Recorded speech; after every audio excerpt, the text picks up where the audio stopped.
A kung fu movie, there's a good chance it's about punching foreign invaders.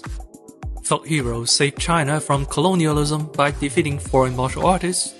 It's a big cliche, but a beloved one. And that got me thinking, has that ever happened? Was kung fu ever used against foreign fighters around the early 1900s? Well, the answer is yes, it's called a Boxer Rebellion. You see, at the turn of the 20th century, the scramble for China was in full swing. Various colonial powers were exploiting China. After losing multiple wars, Hong Kong became a British colony, many port cities became concessions, missionaries began Christianizing the country.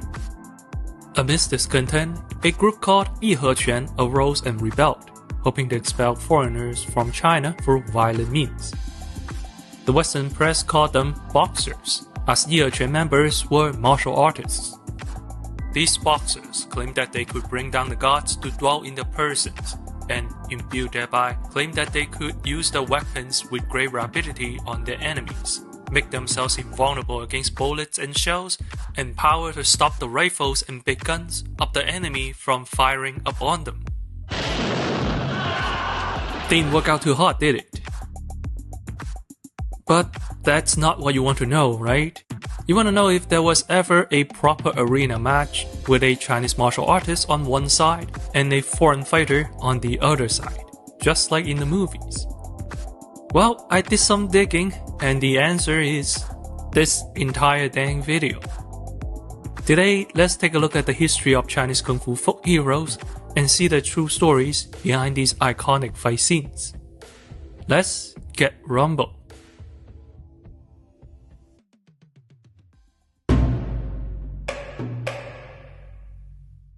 The 2006 film Fearless, starring Jet Li, is a dramatization of the life of Huo Yuanjia, a Chinese martial artist and folk hero. In real life, he was a co-founder of the Qinwu Athletic Association, the first public martial arts school in China, which helped turn kung fu into an accessible sport. In folk history, however, Huo is held as a hero for defeating foreign fighters in public matches, a feat that inspired the nation in a time of national crises. Among his matches, the most publicized one is a fight against a boxer named Hercules O'Brien, which is depicted in this scene.